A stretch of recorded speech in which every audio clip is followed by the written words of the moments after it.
Hey everybody, welcome to No Vacancy. I'm Glenn Hausman, and this week we're taking off, but we're giving you some of our favorite content from the year. We got a lot of great interviews in store for you, so stick around. And also, I want to thank our friends over at Avgo, the virtual front desk, which is human assisted. How cool is that? Give them a shot.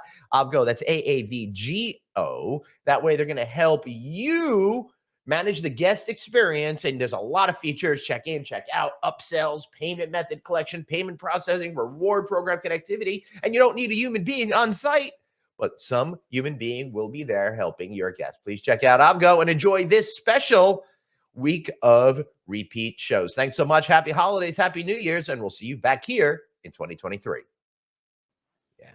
Hey, Anthony, I'm making a great comeback. I rested yesterday. I still sound it, but I feel pretty good today. How are you?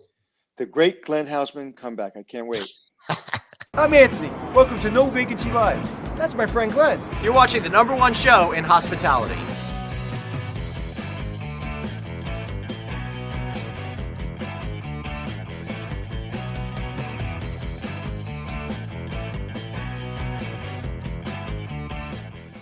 Hey, everybody. Welcome to episode 621 of No Vacancy Live. It's April 20th, 2022. Might be my favorite day of the year, depending on how you see things. Anthony, how you doing, brother? Coming live from Jupiter, Florida in a balmy 80 degrees. Nice. Oh, that's really nice. Well, it's in the mid-50s here, but it's sunny. I'm thinking instead of taking a nap all afternoon today, I might get a little fresh air out there, clear out the sinuses and stuff like that. So 50 degrees in New York is our 80 degrees. Yeah, for sure. That is absolutely right. All right, everybody. Today's going to be a fun, interesting, different kind of show. And today, Anthony, we're going to be talking about the anatomy of a deal, how different companies come together, what that experience is like, and what they hope to get out of it. So I know the cat's out of the bag. We thought that the information would be sent today, but it came out the other day, and that is our good friend Chris Green's Chesapeake Hospitality is now merging with our good friend Sloan Dean over at Remington Hotels. So we're going to bring them both on today to talk about this. Welcome, gentlemen, and good morning. How exciting! Good morning. Yeah, I think excitement is an understatement. So, we went public with the deal on Monday, and super stoked to be back with you. Yeah, thanks so much. And by the way, Sloan, you were on, it turns out, I got it in my Facebook memories 1 year ago yesterday. So it's kind of cool. I'm feeling like this mid-April slot is your sweet spot. Fortuitous, my friend. Fortuitous. Excellent. So congratulations again on all of this being put together.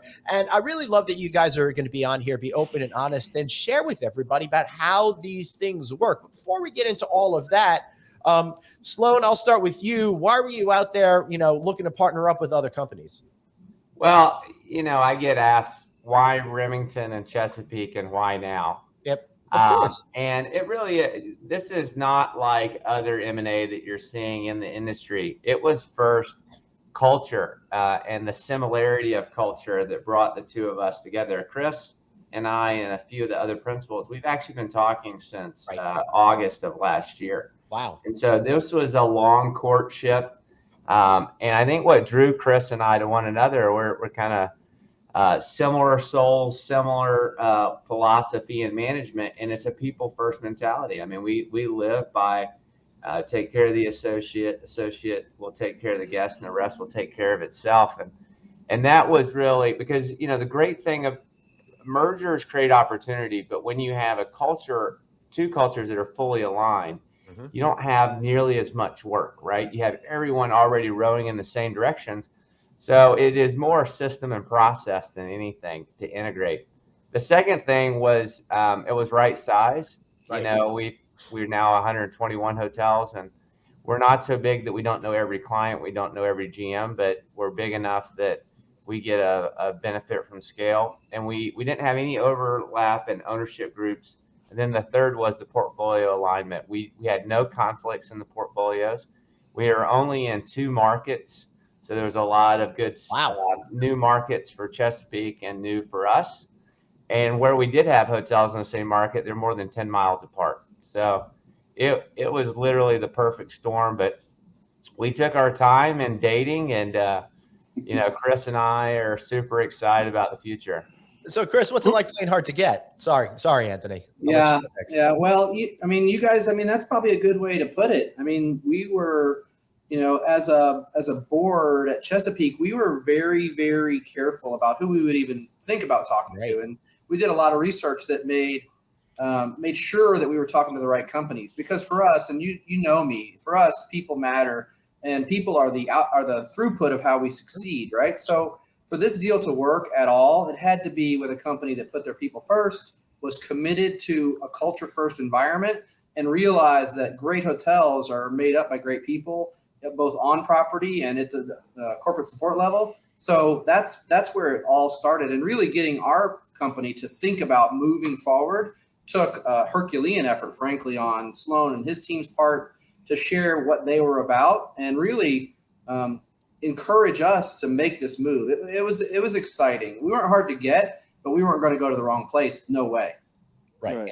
And that's so refreshing because we all know the deals that are happening, and 95% of them are happening because there's opportunity to make money, there's opportunity of scale, and very rarely do you hear these kind of big deals being made and people first. It's got to be in alignment. People say that, but they don't mean it. They say that as a throwaway. They say it as, oh yeah, they align with us. And what does that mean? They can't even explain it. I know they're available to buy. Right. And listen, I know Chris a little bit better than I know Sloan, but I fell in love with Sloan the second I met him because he walks the walk, right? And so I believe it. So that's a dangerous thing. So let's talk about that. When two companies like this that have people first, that are smart, and they have the same culture, the other companies that are bigger should probably pay attention, because that's a dangerous place. When you have two very strong employee-focused companies, that's a dangerous place to be for my competition, if I was your competition. Well, we don't have competition, Anthony. So if you look at, and I mean that sincerely, I don't mean that as a flip it to other people. Yes. If you look at any great athlete or any great company, when they hear them talk, it's all about, I just wanted to beat me. Kevin Hart has a really famous saying, hey, I just wanted to beat me. If you look at Kobe Bryant's speeches, it was all about his internal focus of being better than himself. And that's the mentality we have. We don't compare ourselves to others because that ultimately caps you out. I think a lot of people get caught up in comp sets and competitive pressure. So we just want to be us. We believe that better is better, not bigger is better. And we'll get bigger by staying the best. And that's our focus. And, we didn't want to do a merger or an acquisition that was going to dilute that product that we had. If you look at Glassdoor, for example, Chesapeake and Remington are two of the three highest rated companies in the hotel industry already. Awesome. So, now we're one of two combined. So that's something that is our secret sauce. And I didn't mean that in a flippant way, but frankly, Chris and I don't compare ourselves to others. We just want to be better than us. No, but tell the truth. Chris Green helping us out during COVID and being our co-host really sealed the deal for you, right? Well, I told him, I said, listen, I want to be on with Glenn and Anthony almost imminently after we close this deal. And so it didn't hurt the fact that he said, hey, you get to talk to them more often. So we didn't put it in the purchase sale agreement, but I thought about it. So did you guys officially close the deal? We did. Yeah. So the way we did not do a sign and close. Right. We actually closed the transaction last Friday. We announced it Monday before the markets opened. We're obviously publicly traded as part of the Astrodine platform. And then, we've been working tirelessly behind the scene on full integration. But the world found out Monday. And so Remington Hotels acquired Chesapeake Hospitality entirely. And it is part of Remington now. Wow. And as part of that, we kept all 1,370 associates in the field, and we kept the majority of the corporate office for Chesapeake. And again, this was not a acquire the company, Yep. let everyone go, get rid of the overhead. There was a lot more strategic reasons for doing it. Well, it seems like that, particularly since Chris is going to be divisional president over what was the Chesapeake portfolio there. So I think that in itself is very symbolic of what you're looking to achieve by creating 1 + 1 = 3. Now, Kyle, Coach, he's got a question. What type of benefits will your associates see right away with the scale of the merger? And then what separates your company for a potential hire than working for the other big guys? I'll jump in, and Chris, feel free to, so what are the benefits to our individual associates right away? So the short-term benefits are that we're going to save money at the hotel level that allows us to possibly not to hire more people back faster, to lift wages because we've got savings in procurement and some other areas. The mid and long-term real benefit is career opportunities. So we'll have more DVPs of operations, we have more SVPs, et cetera. And so promotability is important. And then mid to long-term, we've done the math, it'll drive down our medical costs. So individuals, they won't right now because we're in the middle of a plan year, but for future years, the individual associates will pay less for medical than they would have otherwise. And Chris, I got to imagine you're also going to have more of the power of a lot more properties when it comes to buying goods and services, right? Absolutely. The scale for us, there's so many benefits for Chesapeake being involved. When you think about our associates coming over, going from the low 30s in properties to 121, our tagline of experience what's possible really continues to be true. And that was important to me, Glenn, like you and I had talked, was that the truth that we've been telling, Chesapeake is more than a name, and it was a great name and a great company. But Chesapeake also exists as an idea of an organization that cares about its people and make sure that they have a pathway to success, like I did coming out of an HR office 25 years ago to become a CEO and now part of this great company at Remington Hotels. We have to make sure that that happens. And sometimes that's through growth of your own organization or through a merger like this with a like-minded business. And you can see from hearing from Sloan already, yep. He and I became fast friends and really understood the language we were both speaking. Mm-hmm. And I felt very comfortable. I can give you a little bit of an insight into the deal process. When we met in Washington, D.C. at a hotel, one of the Remington Hotels, the Melrose, which is a great property. And the team there, by the way, crushed it several times we were there. But we met, and out of all the 131 slides that Sloan had in his deck, I think 2 surrounded profitability. Right. And they weren't even about the deal profitability. They were just about how well Remington runs their hotels and their net GOP and average on scale. So we talked about my team, the talent of my team, the combination of the two companies' teams, the culture alignment, what they do here, which is amazing around wellness and really room to thrive is not just a tagline. As much as you guys know me, it had to mean something. And I had to be able to look Sloan in the eye and hear him say, this means something to me, thriving. It's just not something we came up with. And it exists here. So for me, it was an easy decision when it came time. And also, I'd imagine your reputation is on the line because you have executives and managers and employees that are there because of Chris Green, because of the culture, because of the people who own Chesapeake. And you staying on board and you kind of believing what you just told us, I'd imagine was really, really important to the whole deal because, if you weren't part of the deal, I'd imagine a lot of executives, a lot of employees would want to leave because you helped build the culture. Well, it would be a little self-serving for me to answer that. Sloan, I'll let you answer that. Well, I go back to what Kyle asked. I said, why join us versus one of the other big boys? Mm-hmm. And, it's a couple of things. First off, you want to work for a company that will invest in you, right? That you're not just a cost center. Right. So, we spend hundreds of thousands of dollars on executive coaching a year for individuals. We have over 50 apprentices that are going through an apprenticeship program to develop them to be GMs.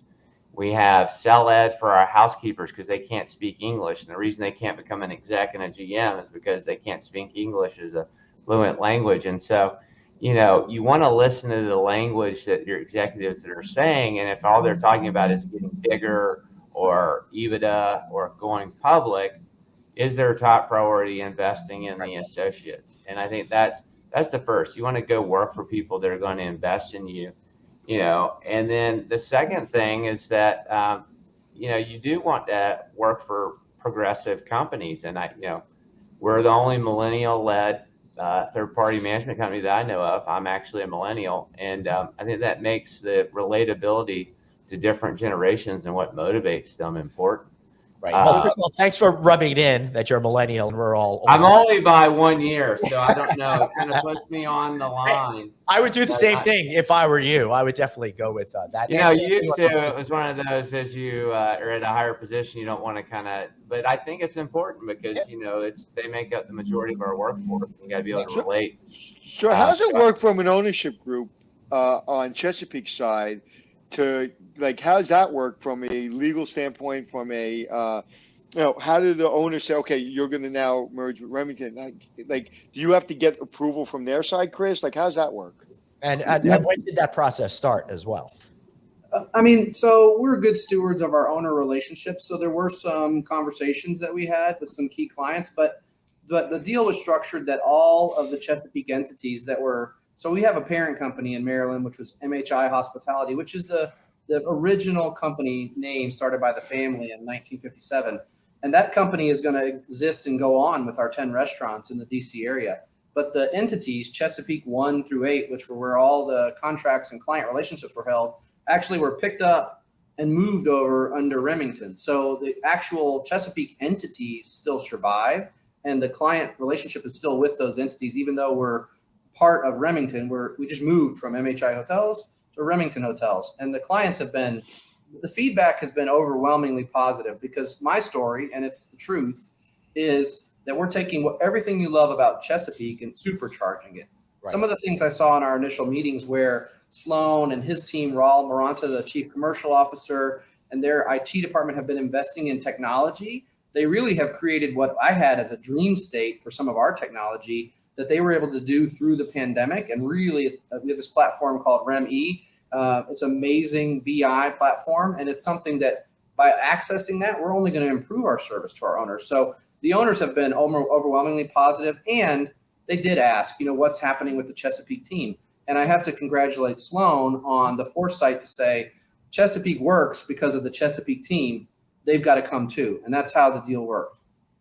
Wow. That's great. Yeah. And to be talking about legal specifics. So when you acquire a company, this wasn't an asset deal. So if you go and buy just the assets, the management contracts, most of them have an assignment right, Anthony, where you would have to go to the owners and they have to approve you, and then the lender has to approve you. But this is an equity deal where we literally bought out the opco. So we not only own and control everything, we have the historical liability too. And with that, most of the time, your management contracts don't have a change of control provision, meaning, all of a sudden there's a change of control of the entity. And so the owner, obviously you don't want them to be upset that they don't have a legal right.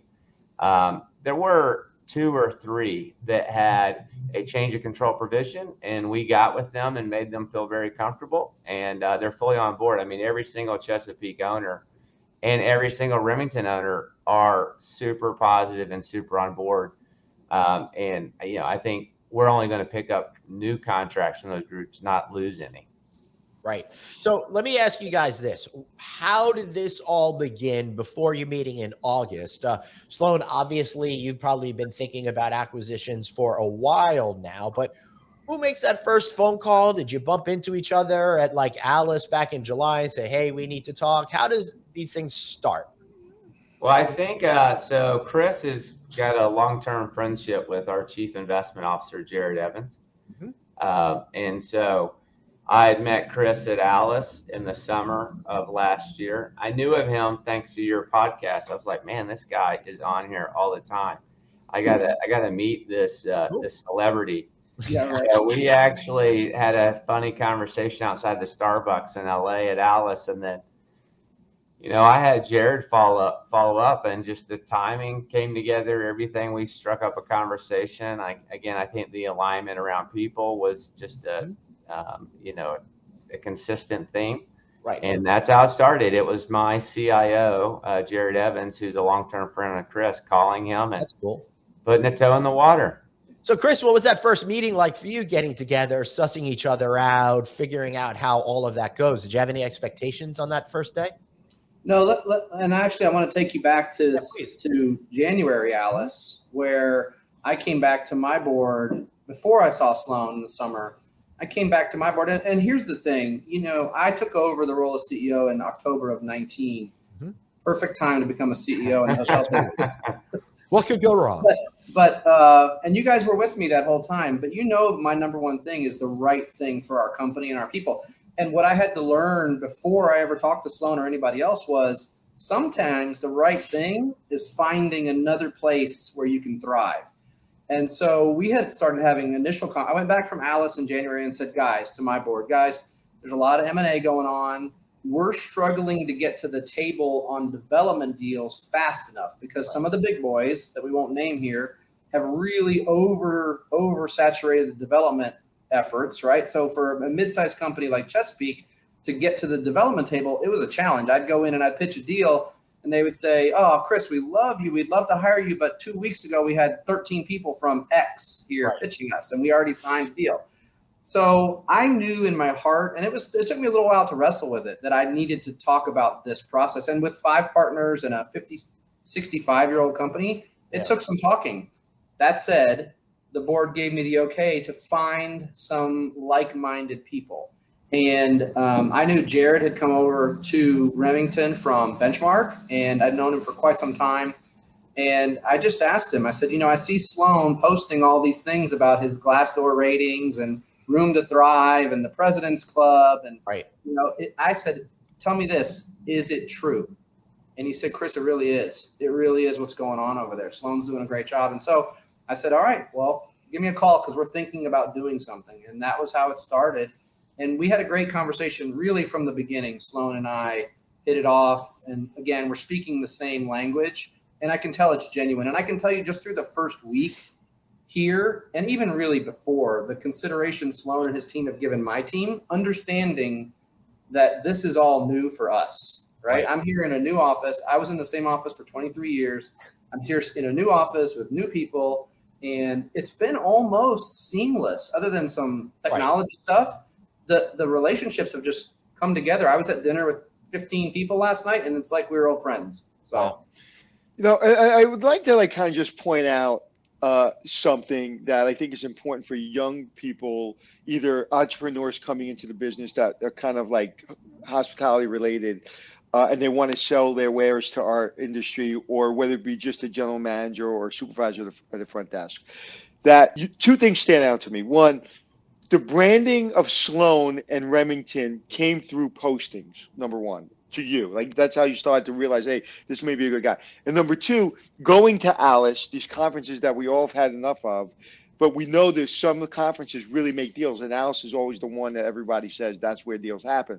So by being out there, by posting, really you started to develop a relationship where it wasn't a blind date. You kind of knew each other a little bit, and then it came together. And I think that that's really important for people that are trying to get bigger or are trying to build their career, that those things matter. How Shannon McCullum in Vegas from Resorts World comes to mind. She's becoming a brand even though she's working for a brand herself because of how she posts.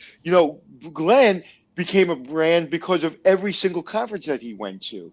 The reason we're all here together on this podcast is because of Glenn, because Glenn went to those conventions and made these relationships. So I just think, before we go on and talk about the deal, I think it's really important that is critical to the growth of you as a person or as a company. I'd rather just you keep talking about me. I think it's much better. Well, I would like to say that you look much better than yesterday. You are handsome as hell. Thank you. All right. I get it. All right. So, guys, this is a really good point that Anthony brings up. The entire effect of being very public with social media and stuff like that, getting to know each other through that. So, are there any surprises with each other's personalities that you didn't already understand from the pretend world of social media out there? Chris? Hey, this is my new boss. So Can I be honest with you? Can I ask a question that the first thing I said to Glenn? I know as an entrepreneur, and I've kind of been a renegade my entire life. Anytime I have somebody that now maybe is a new boss or a new owner or whatever, that takes an adjustment. So how is that for you, Chris, being, a big fish in a small pond? Like how is that for you? Well, I'll give you some insight, which I told my wife. So I'm not a millennial. I'm not even close. So, but I told her about Sloan, and I will say that, I had a bunch of media requests immediately after the thing came out, after the notice came out of the sale. And I texted Sloan and I said, and I just love this response, and it shows you how he's going to lead and how I'll be comfortable here. I texted him. I said, hey, I've got several requests for media responses. And he said, you're now an executive and a principal on my team. Do what you think's best. And I love that. I mean, awesome. and that's what I've seen so far, frankly. And that's so, I'm never going to be a guy that likes to be micromanaged. I just am not. I've never been that guy. I think that's why I've seen success. And I don't think that's going to be the experience, but also our team's going to produce. So when you produce, you get the luxury of not being micromanaged. That's something I've taught people for years. So. You know what? You could write a whole book on that statement.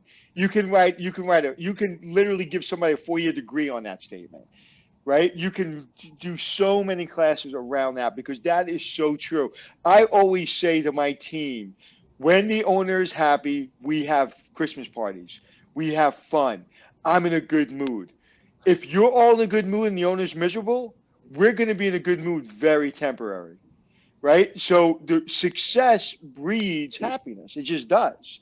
And so I love that. And honestly, with all due respect to Sloan, if Sloan didn't say that, then everything else he said was crap. Because that's with a guy like you that's been doing this as long as you've been. And the reason they want to acquire it is because of a lot of the successes you've had and the team you've built. So that to me I would be surprised if he said anything less.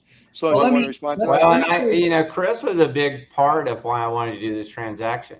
Why do people micromanage the people that are beneath them? It is because in a lot of cases, they were better at that job because they got promoted to the point of being boss. Well, you have to first recognize that, but Chris is more capable than me in a lot of ways. And I recognize that. And so it would be foolish of me to think I'm going to have him join the team and then somehow micromanage somebody who's more talented than myself. Right. I really believe in you just hire smart people and get the hell out of their way. Right. So that's like the best thing you can do as a CEO. You hire this wonderful management team and, you just continue to try to motivate and empower them and get the hell out of the way. Yeah. We got to get Sloan. I want to hear Sloan answer the question, though. Was there anything that surprised them that you didn't know, Sloan? You were shorter in person. No. Fatter. I've come to learn that the only thing that life gives you is change. And so I would say nothing yet. I think the quality of the people I knew were outstanding, and that continues to exceed my expectations. And nothing really that's material. I guess we did. The reason we didn't close the transaction earlier is because we were waiting on Bank of America to give us this one damn letter. Right. And how frustrating Bank of America is was probably eye-opening. So that would probably be top of the list. Chris and I can about pulled our hair out last week. Right. But yeah, well, Sloan, I don't believe that. See, I believed everything you said, except that banks are frustrating. I don't believe that.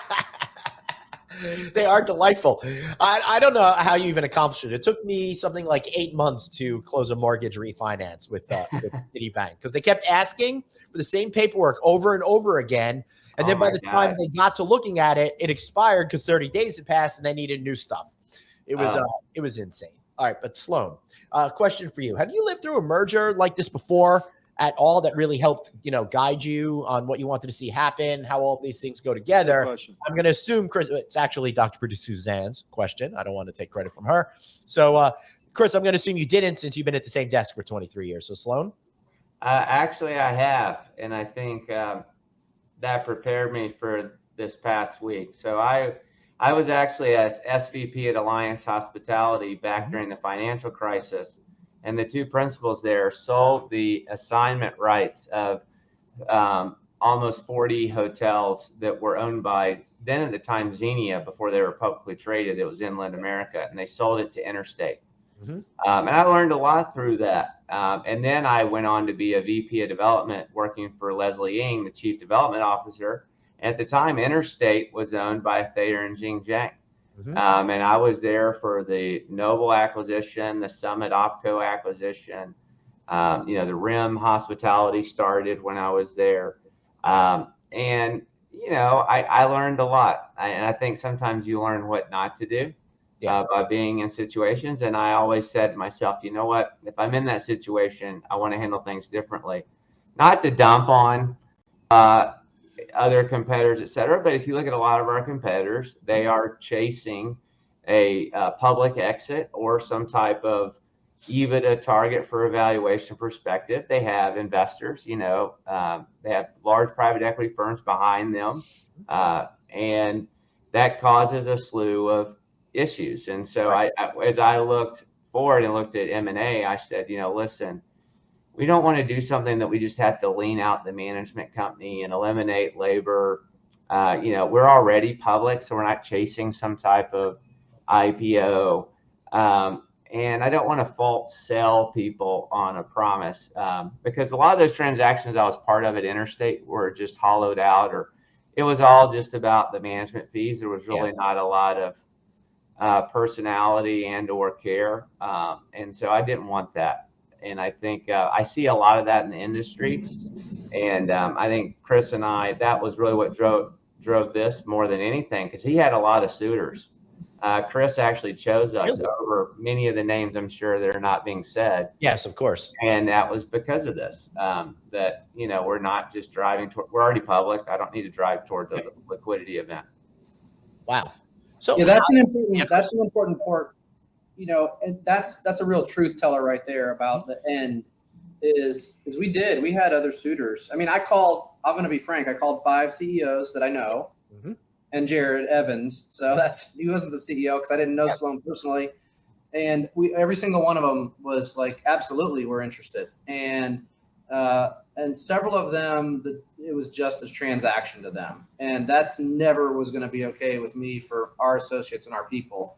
And it was never a transaction for Remington Sloan. It really, and I don't even feel like it's a transaction today. I mean, it's something that has to be announced because they're public, but it's just been so positive and such a natural fit that it really felt after our first meeting up in DC, where I did have the family members with us in the room, and there was some tears shed, because when you realize that something you've worked all your life for might be changing, of course there's some sadness. Yeah. But I can tell you, and I can share some sentiments from our chairman that said recently, I know this is the exact right place for our people to go. Now, that takes a lot, and that's to be commended here at Remington, that they were able to, after all those years, create that sentiment in the family members and the founding partners of our organization. Yeah, I think producer Suzanne said it. This is an experience, not a transaction, that differentiates. And and there's good business reasons for it. If I look back, I don't think Interstate manages any of those hotels that they overpaid for, in my opinion, when I was part of that transaction. You look at a lot of the M&A in the other companies, they're churning a lot of those. Chesapeake doesn't have as longer contracts as maybe some of the historical Remington. And so making sure we keep that identity and that continuity and that culture, which is why those owners hired them, is paramount, because, if all you focus on is the EBITDA, those owners turn around and fire you in 6 or 12 months, right? So there's a really, not to be disingenuous, but there's a really good business reason for it, right? Right. And that's a good thing. And anytime you have a really good business reason to do the right thing, that's great. Anthony? Yeah, and to like, I'm here today. I wasn't planning on being in Jupiter this week. Okay, there's nothing in my contract with the company I'm working with to be here. I was talking to my engineer partner, and I said, hey, I think we should go down there just to touch base. We flew down in 24 hours, and we're here, and we're going to fly out tonight, simply because nobody asked us to, because it's the right thing to do. Because you know, as an operator, as a developer, you know when you have to do something, even when it's not expected. So, Chris, let me get back to the moment where you were like, okay, I'm going to have to tell my team that this is happening. There was a time you were on the show that you looked really, and I don't know if it was COVID related or whatever it was, but you looked pretty heavy. I don't mean weight wise. You just looked heavy. And I remember saying it to you, or I think or he's saying trying to tell you something. and saying it to Glenn. I was like, wow, Chris looks pretty like distraught or intense about something. And then the last time you were on, remember I said the blood came back in your face?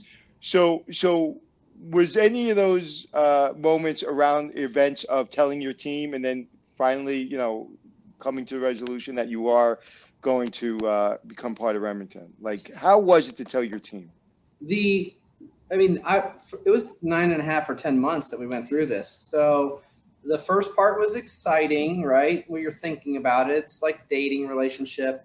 The second part of due diligence was not fun, frankly. I mean, it's just a boatload of paperwork. And you can imagine a 65-year-old publicly held company is not like a private company. I mean, I'm sorry, a private company is not like a publicly held company. We had our documents all over the place in 9 different servers and different file folders. And this was, whatever. So it was a lot to pull together.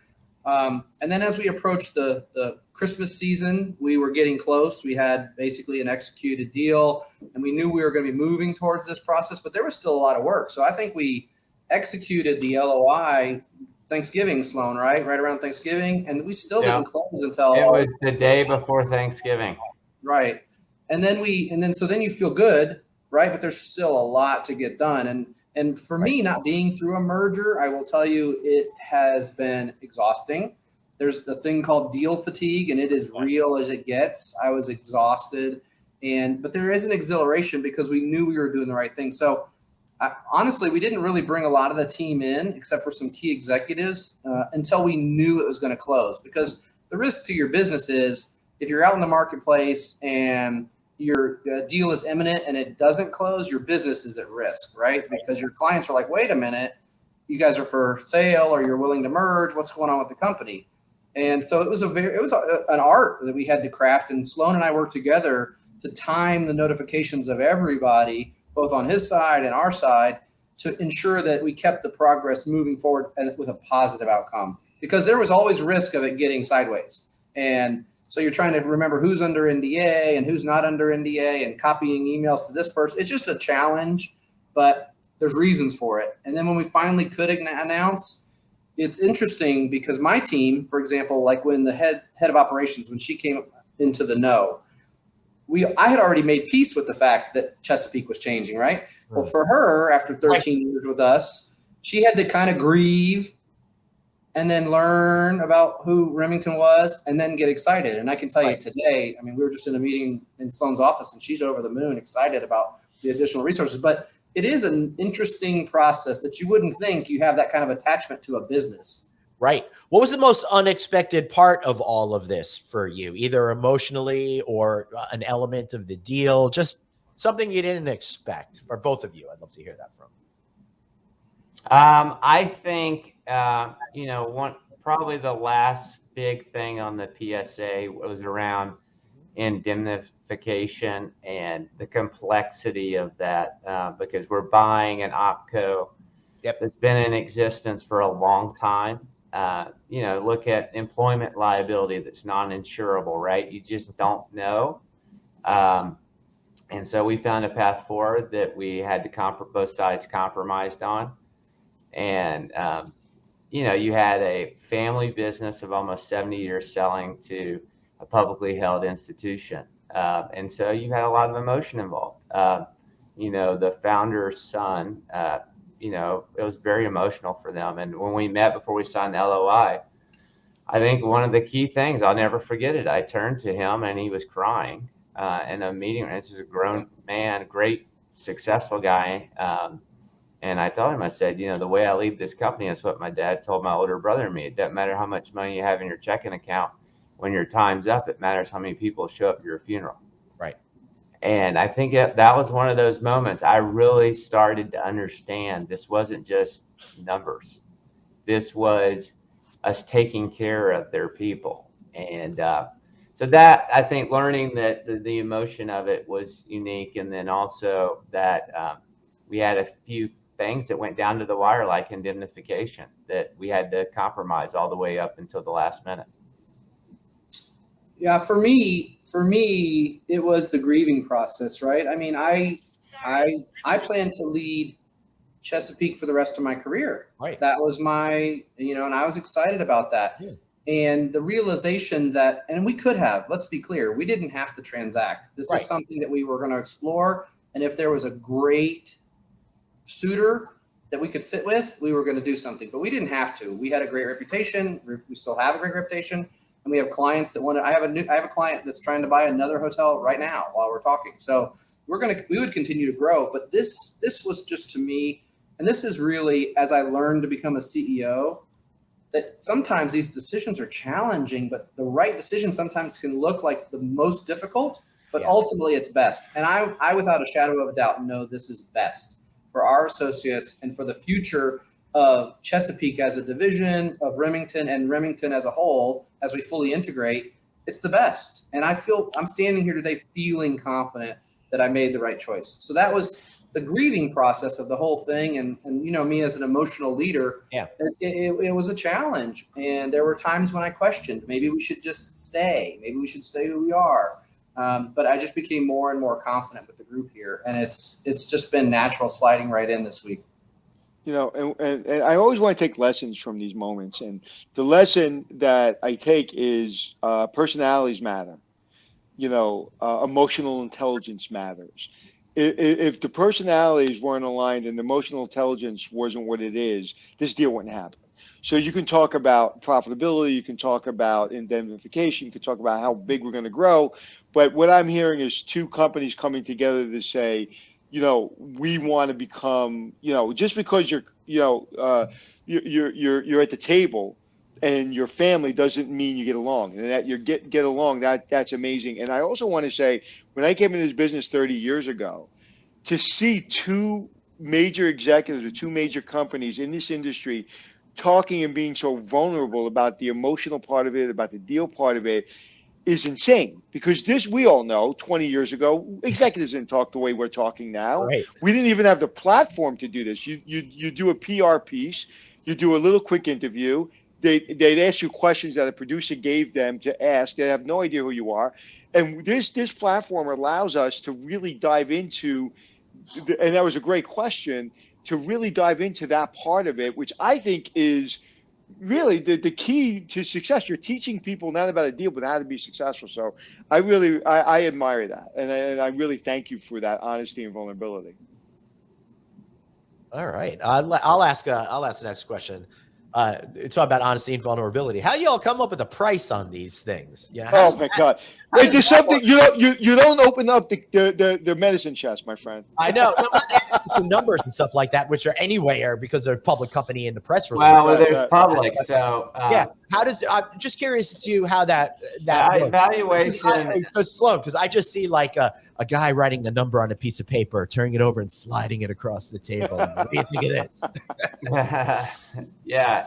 Valuation is always a bit of an art form. I get that question often, but I think the most common place in our marketplace is a lot of the other transactions. They look at, okay, we think we'll publicly trade at 12 to 13 times. We think this company on a year-end 2019 EBITDA basis is worth 8 times. We think we can fold it in and eliminate a lot of their overhead, and it's really a 5 times forward. And then you make money on the arbitrage and the multiple once you go public. And that's what the two biggest in our industry are doing. They're folding up and want to make money on the arbitrage, but when they go public, and that's why it feels so transactional. But with us being already publicly traded and what we think the value of the company is held at, the way we looked at it is on a pro forma basis, and we said, hey, what do we think the EBITDA contribution is in 22 and over the next 5 years? How does that line up with what the rest of the company is trading at? Is it synergistic organically with Remington? And by the way, can we keep all the talent and by that not have to eliminate that cost per se? And that was where we came up with the valuation. That we went through several iterations of what the total valuation was. Because we got more information, you refine that. We also originally started off with, quite frankly, more stock and less cash, and then we moved to more cash and less stock, and then we have a 2 and 3 year earnout model that allows the seller to kind of come along with us for the next several years and maximize value. And that's pretty common, right? Buying a company and you want them to keep skin in the game for a couple of years. But yeah, the 26 million was a combination of us adjusting their 2019 to what we thought, because they're a family business, had a lot of family office expense, and a multiple that we thought was fair in combination with a forward kind of pro forma EBITDA. And then the forward EBITDA multiples is what was published, and you can read that. You can go to the filings and see. Interesting. And I guess it's equally important for both parties on the non-financial part to lock in those executives. I know I asked Chris, you probably have a deal to be with them for a certain amount of time. We didn't discuss what that time is, but that's important for you too, because you want to maintain stability with the executive team that you currently have in place. Is that correct? Sloan told me I was good through this show today. After that, I don't know what's the story. No, I think it was the rest of his career. So no, Chris, actually, it wasn't the rest of the show. It's actually 46 minutes in, so you got, it's over. Yeah. You're done. Listen, it's when good people get together, good things happen, and those conversations aren't needed because it's a feeling, right? We've all been doing this a long time, and we've all worked with, and you've mentioned it, Sloan, you've all worked around companies and people that just suck the life out of you because they're all just chasing something that we don't get up in the morning for. One of the things I remember, some of all the things we've talked about, the one thing I remember is you like to cook. Am I right? I like to cook, eat, and travel. So right, but I just remember when I look at you, it's like I just see you chilling out in your kitchen. Like, so when you're talking about the deal happened right before Thanksgiving, I'm thinking about you in your kitchen cooking for Thanksgiving. So to me, like that's what kind of, when I think about you, I think about that. I don't think about Sloan. No, what you just said about the deal, it's going to take someone that hasn't been an asset manager probably a week to figure out what the hell you just said, because a lot of that is very complicated, but it's very simple because you've been doing it a long time. So obviously you're very smart, you're very successful, but that you really are a people person and you like to cook and you like to travel. It's like we've all been around people who are just worrying about deals and worrying about money and worrying about being bigger and better. And neither one of you is like that. So I would imagine that you guys are going to be together for a long time. Yeah, I think you're absolutely right. Chris and I are friends for life. And the thing I'm worried, you think in the back of my mind, I've got cleaners at my house right now because I'm hosting the Chesapeake Executives and Marriott in my backyard tonight. And so I've got a chef coming over and we're having dinner at my house. So actually what's stressing me out are the cleaners doing a good job. So well, if they're not, I got a couple that I could recommend to you up here. And you again, a person in your position, a lot of people wouldn't worry about that.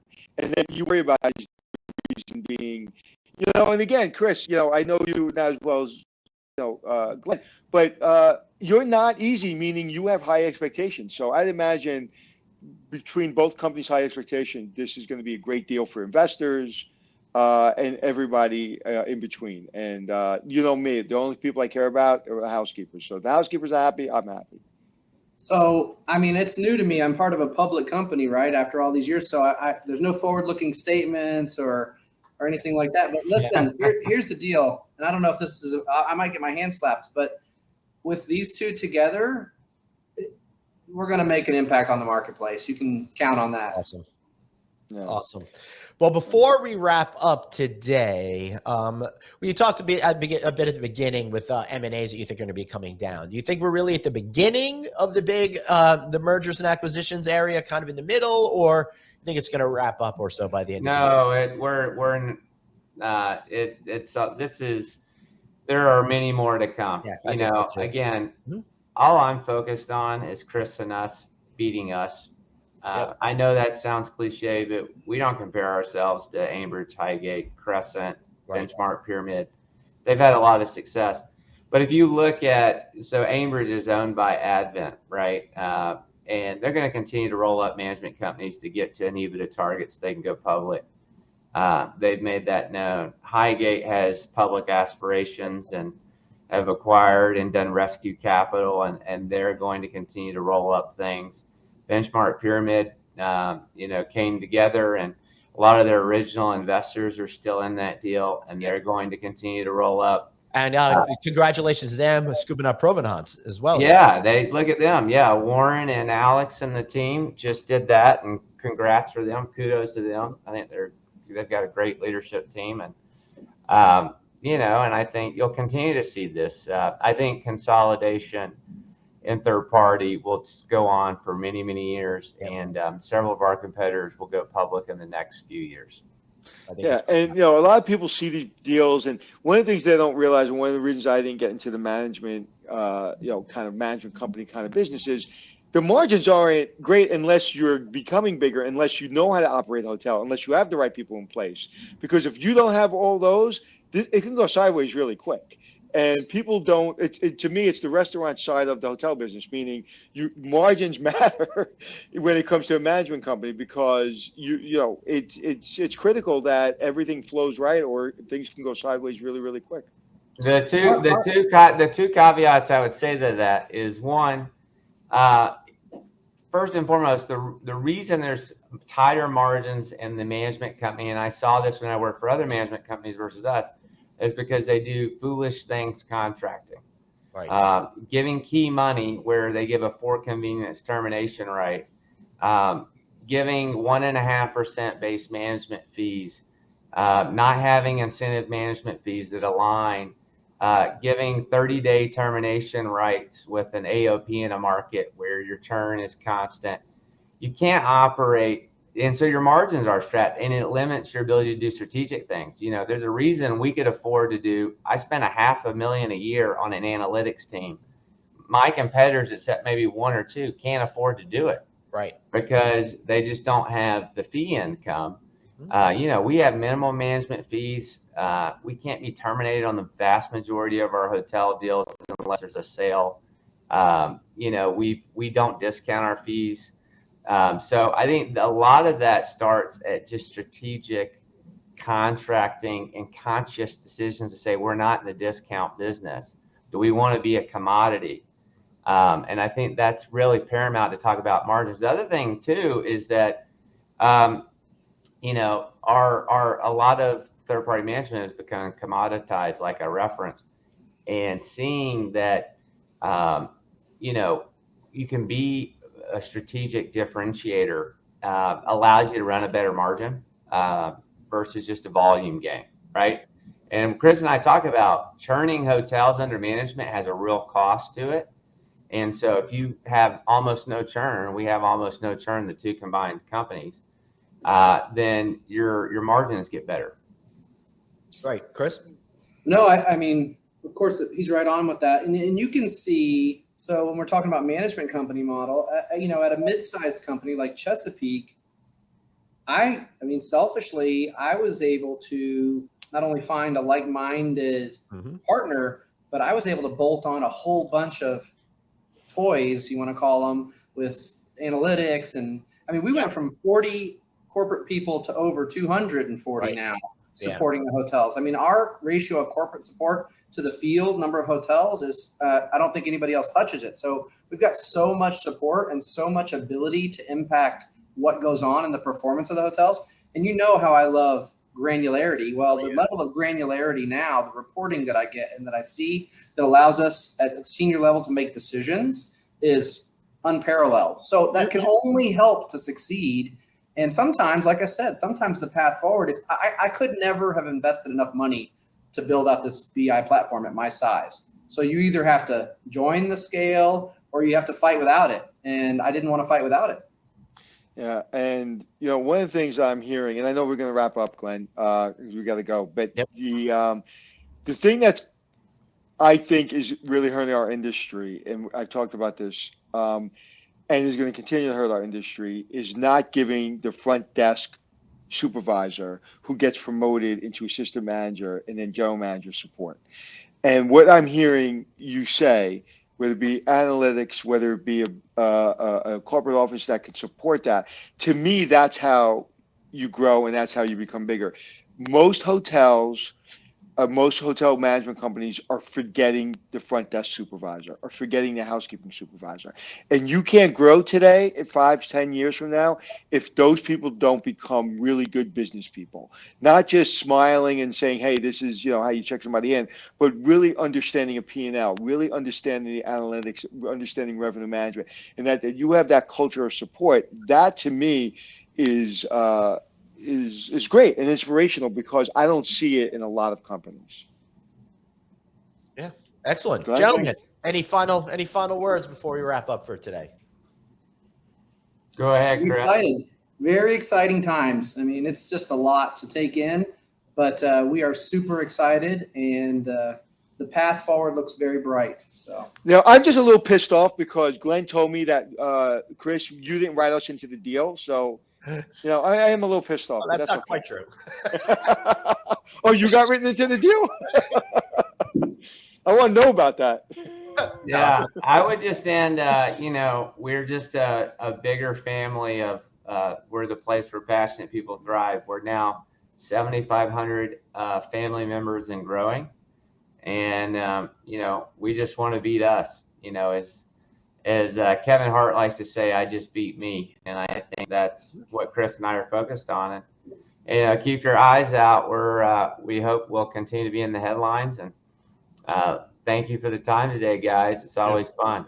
Thank you, It's always guys. a privilege. And I want to thank both of you for being so incredible to come on and again, being open and honest and vulnerable and really helping to teach everyone out there about what this whole process is like and what was behind it. So, gentlemen, thank you. And I look very much forward to seeing you guys on the road. Be good. Hey, thanks. Alrighty. Thanks, guys. Thank you so much. Bye-bye. Bye-bye. All right. I know you and I got to get back to work, so let's wrap this up real quick. All right, everybody. Make sure you listen to the video podcast version if you're listening on audio. And if you're on audio, be sure to listen to the video version. Listen on Apple Podcasts, iHeartRadio, Stitcher, wherever it is. That is where we are going to be. Reach out to us personally. He's at Anthony Hotels. I'm at Traveling Glenn. Anything else before we go? People ask me all the time, why do you like the podcast so much? And it's like, because it's a big classroom. Somebody asked me yesterday, where can I learn the hotel business? Like quickly, I want to buy a hotel. I go, if you're not listening to our podcast, then you're wasting your time.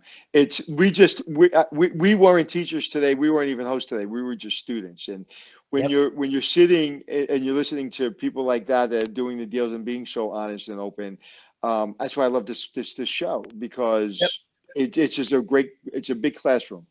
Yeah, it is absolutely best. All right, everybody. Remember, you've got one life, so blaze on and be kind to yourself. See you all tomorrow. All right, I'm going to be getting out of here. See you.